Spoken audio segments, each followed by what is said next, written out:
Nous ne voulons pas, frères, que vous soyez dans l'ignorance au sujet de ceux qui sont décédés, afin que vous ne vous affligiez pas comme les autres qui n'ont point d'espérance.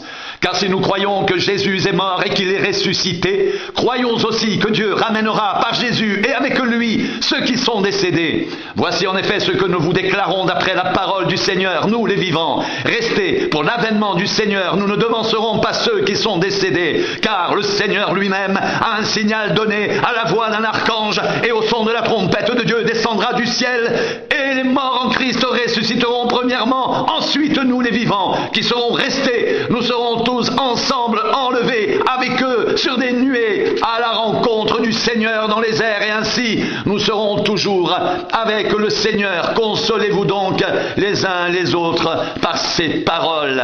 Pour ce qui est des temps et des moments, vous n'avez pas besoin, frères, qu'on vous en écrive, car vous savez bien vous-même que le jour du Seigneur viendra comme un voleur dans la nuit, quand les hommes diront paix et sûreté. Alors une ruine soudaine les surprendra, comme les douleurs de l'enfantement surprennent la femme enceinte, et ils n'échapperont point. Mais vous, frères, vous n'êtes pas dans les ténèbres pour que ce jour vous surprenne comme un voleur. Vous êtes tous des enfants de la lumière et des enfants du jour.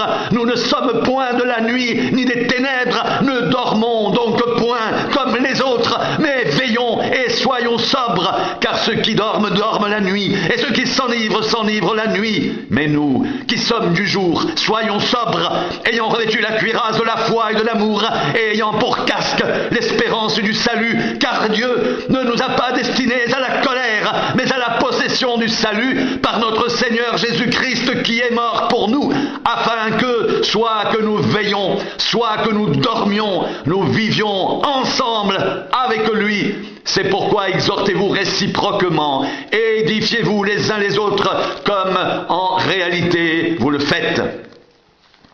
Nous devons, à votre sujet, frères, rendre continuellement grâce à Dieu comme cela est juste, parce que votre foi fait de grands progrès et que l'amour de chacun de vous tous à l'égard des autres augmente de plus en plus. Aussi, nous glorifions-nous de vous dans les églises de Dieu, à cause de votre persévérance et de votre foi au milieu de toutes vos persécutions et des afflictions que vous avez à supporter. C'est une preuve du juste jugement de Dieu pour que vous soyez jugés dignes du royaume de Dieu pour lequel vous souffrez, car il est de la justice de Dieu de rendre l'affliction à ceux qui vous affligent et de vous donner à vous qui êtes affligés du repos avec nous lorsque le Seigneur Jésus apparaîtra du ciel avec les anges de sa puissance au milieu d'une flamme de feu pour punir ceux qui ne connaissent pas Dieu et ceux qui n'obéissent pas à l'évangile de notre Seigneur Jésus. Ils auront pour châtiment une ruine éternelle, loin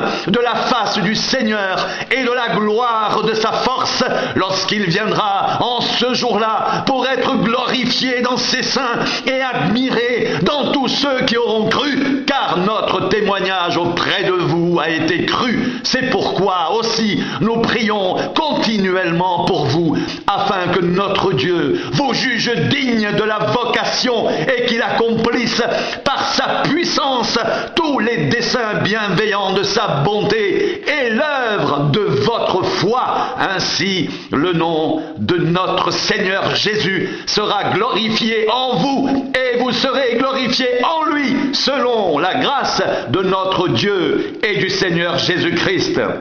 Pour ce qui concerne l'avènement de notre Seigneur Jésus-Christ et notre réunion avec lui, nous vous prions, frères, de ne pas vous laisser facilement ébranler dans votre bon sens et de ne pas vous laisser troubler, soit par quelque inspiration, soit par une parole ou par une lettre qui semblerait venir de nous, comme si le jour du Seigneur était déjà là, que personne ne vous séduise d'aucune manière, car il faut que l'apostasie soit arrivée auparavant et qu'on ait vu paraître l'homme impie, le fils de la perdition, l'adversaire qui s'élève au-dessus de tout ce qu'on appelle Dieu ou de ce qu'on adore. Il va jusqu'à s'asseoir dans le temple de Dieu, se proclamant lui-même Dieu. Ne vous souvenez-vous pas que je vous disais ces choses lorsque j'étais encore chez vous? Et maintenant, vous savez ce qui le retient,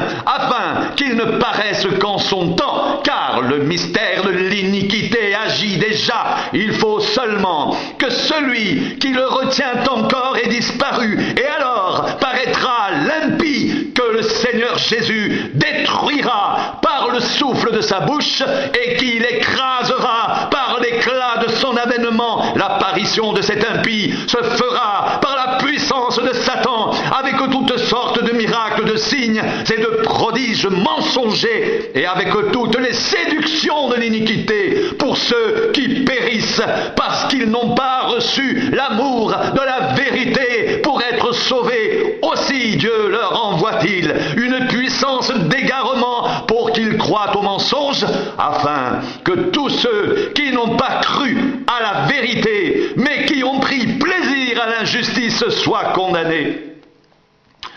Pour nous, frères bien-aimés du Seigneur, nous devons à votre sujet rendre continuellement grâce à Dieu, parce que Dieu vous a choisi dès le commencement pour le salut, par la sanctification de l'Esprit et par la foi en la vérité. C'est à quoi il vous a appelé par notre évangile, pour que vous possédiez la gloire de notre Seigneur Jésus-Christ.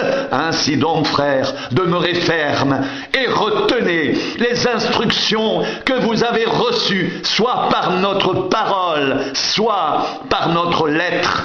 Que notre Seigneur Jésus-Christ lui-même et Dieu notre Père, qui nous a aimés et qui nous a donné par sa grâce une consolation éternelle et une bonne espérance, console vos cœurs et vous affermisse en toute bonne œuvre et en toute bonne parole. Au reste, frères, priez pour nous, afin que la parole du Seigneur se répande et soit glorifiée comme elle est chez vous, et que nous soyons délivrés des hommes méchants et pervers, car tous n'ont pas la foi. Le Seigneur est fidèle, il vous affermira et vous préservera du malin. Nous avons à votre égard cette confiance dans le Seigneur, que vous faites et que vous ferez les choses que nous vous recommandons. Que le Seigneur dirige vos cœurs vers l'amour de Dieu et vers la patience de Christ. Nous vous recommandons, frères, au nom de notre Seigneur Jésus-Christ, de vous éloigner de tout frère qui vit dans le désordre, et non selon les instructions que vous avez reçues de nous. Vous savez vous-même comment il faut nous imiter, car nous n'avons pas vécu parmi vous dans le désordre, nous n'avons mangé gratuitement le pain de personne, mais dans le travail et dans la peine. Nous avons été nuit et jour à l'œuvre pour n'être à la charge d'aucun de vous. Ce n'est pas que nous n'en ayons le droit, mais nous avons voulu vous donner en nous-mêmes un modèle à imiter. Car lorsque nous étions chez vous, nous vous disions expressément, si quelqu'un ne veut pas travailler, qu'il ne mange pas non plus. Nous apprenons cependant qu'il y en a parmi vous quelques-uns qui vivent dans le désordre, qui ne travaillent pas mais qui s'occupent de futilités. Nous invitons ces gens-là et nous les exhortons par le Seigneur Jésus-Christ à manger leur propre pain en travaillant paisiblement. Pour vous, frères, ne vous lassez pas de faire le bien, et si quelqu'un n'obéit pas à ce que nous disons par cette lettre, notez-le et n'ayez point de relation avec lui, afin qu'il éprouve de la honte. Ne le regardez pas comme un ennemi, mais avertissez-le comme un frère. Que le Seigneur de la paix vous donne lui-même la paix en tout temps, de toute manière. Que le Seigneur soit avec vous tous. Je vous salue, moi, Paul, de ma propre main. C'est là ma signature dans toutes mes lettres. C'est ainsi que j'écris. Que la grâce de notre Seigneur Jésus-Christ soit avec vous tous.